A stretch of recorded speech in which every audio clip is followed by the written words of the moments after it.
Hello and welcome to Turning You On to Preservation. I'm your host, Krista Marie, and I'm so glad that you're here with me today and that you took the time to check out my vlog. So let's go ahead and get started in our roll through some of my favorite preservation related articles that I found across the web and a little bit extra, so please stay tuned. First things first, this may not deal with buildings per se, but for me, I think it's very important and it is a source of preservation. It is that of our childhood memories, our history, and that would be the beloved Reading Rainbow. I remember it from when I was a child, and I totally joined this show, and I love the theme song. It's extremely catchy, and it ran for 23 years on PBS. That is the third longest running children TV series on PBS. That's pretty darn cool. And since they've decided that they want to make it go digital these days, iPads, phones, and put it in over 7,300 classrooms and make it free. And this Kickstarter began back in May. They've pledged almost $5 million. That's really great. And thanks to good old Family Guy, Seth MacFarlane, he is going to match it with $1 million. Wow, what a generous man, and I thank him for that. So that was really great. Let's continue and roll forward. The next thing that I have on my agenda is regarding the Global Heritage Fund.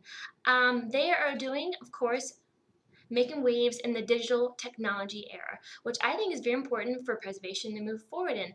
And this involves 3D modeling, which you've probably heard of, LiDAR and crowdsourcings, all these ways to help preserve World Heritage Sites for future generations.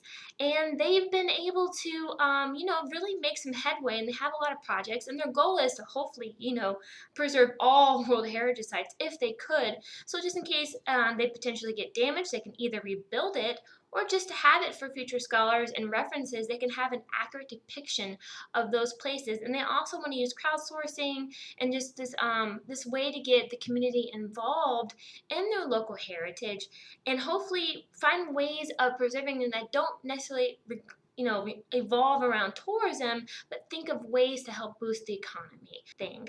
The next thing up is a very serious thing that's going on is regarding in good old like Syria, Iraq, places like this that are really under fire, and a lot of their cultural heritage is threatened. It's being destroyed, and it's a really sad thing.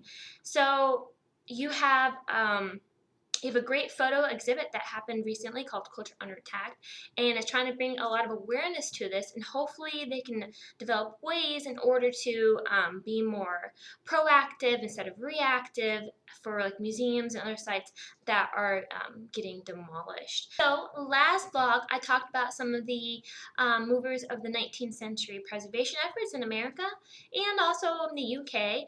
I'm going to talk a little bit about those in the 20th century, and even in the beginning you still do have a lot of private individuals who are still preserving for their own means, but the government begins to really take an interest in preservation, which originally it did not.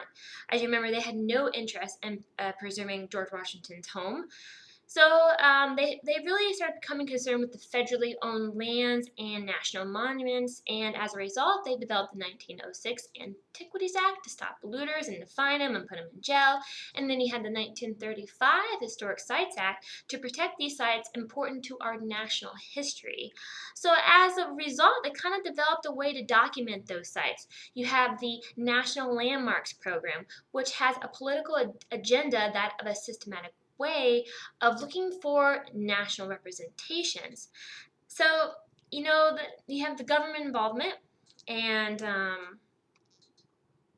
you had nonprofit organizations. The National Trust for Historic Preservation was started in 1949. They're the founders who envisioned an organization whose primary purpose would be the acquisition and administration of historic sites. So they started accumulating good old historic sites, and ranging everything from 18th century Drayton Hall in South Carolina to the Glass House in Connecticut. It had become the National Trust of Historic Sites in the years since. So I think the biggest thing that happened is both the National Trust and the Preservation Movement entered a new phase in 1966. The passage of the National Trust for Historic Preservation Act was a big thing, and this came in response to urban renewal that was occurring in cities all across America as they strive to move forward to a modern age with lots of interstates and to accommodate the car. A lot of buildings, especially old ones, were torn down. So they developed this Preservation Act, and it would help create the National Register, which would widen the definition and allow the preservation movement to move beyond a strict focus of great men and events of the past. This also gave individuals and other organizations a chance to participate in enabling local history to be a part of national history and ultimately the story of us. Now it's time for I Bet You Didn't Know. I bet you didn't know the oldest freestanding man-made structure in the world is number one on the list is the megalithic temples of Malta. They're all used as religious temples. They're the oldest of the kind in the world, and they're constructed between 3,500 to 2,500 BC. So that's 5,500 years ago. That is crazy. So that's all for Turning to Preservation. Don't forget to like this video, subscribe, or if you don't, at least go check out my page and follow me on Twitter at Turning You as in the letter onto as a number Prez. That's Turning You onto Prez. That has been all. You have a great day.